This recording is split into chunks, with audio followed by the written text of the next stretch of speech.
A 16-year-old para-athlete received a grim diagnosis when he was born, and sports weren't an option in his future. 16 years later, he's defying the odds and competing in track and field at a national level. In 2005, Becca and Kurt Warner welcomed their first child, Sam. After giving birth, the couple received some devastating news. So when Sam was born, he had a massive stroke. He had seizures, and they diagnosed him with cerebral palsy. They told us he probably would never walk. He would have learning disabilities and speech difficulties, and there was a lot of unknowns. It was hard at first. I mean, we all have dreams of our kids, you know, teaching a kid to throw a fastball, teaching a kid to do this, whatever. You all have dreams of what you like to do with a kid, and then to be told that right from the birth that they may never do these things. It really sets you back. They accepted that he may never play sports because of his slow processing. But after learning about adaptive sports in 2018, a world of opportunities were opened up. Good job, Sam. Well, sports weren't always easy and, well, fun until I found the adaptive stuff, and so it really just changed my life. We didn't realize how much we needed people who understand until we found it. It's changed all of our lives. Sam competes in track and field events and sled hockey. It feels nice being in with the regular group. He's competed against other para-athletes and qualified for nationals 3 years ago. The biggest thing is the self-esteem and the confidence it gives. That's 90% of the battle to doing anything, is just believing you can.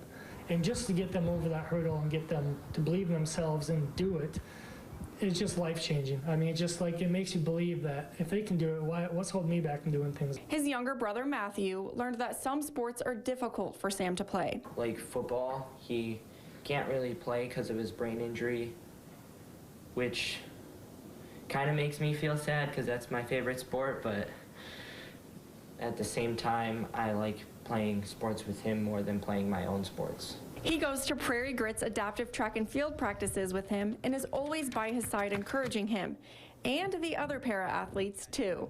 It means the world. It means that he can do anything and that nothing's going to hold him back. During Memorial Day weekend, Sam was in Arizona for the Desert Challenge, where he competed with international disabled athletes in track and field events. One of the challenges he faced was not being able to communicate with them because of the language barrier. It was, well, different because sometimes you aren't used to it. They were always waiting at the finish line for them, and they would give them hugs and tell them what a great job they did, and it was a little bit of a language barrier for him, but as the sport and as a community, there was no language barrier. They say having this community has taught them that anything is possible. Don't give up. Sometimes it might be hard, but you gotta keep pushing through. Don't ever limit what you think your child can do. Don't ever limit it, because if my husband had lived like the doctors told us, his life would be different.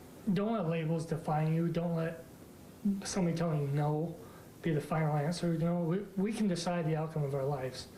And just because you have a challenge or you have a disability or whatever, just dream big and go for it. Do your best and not give up and never quit.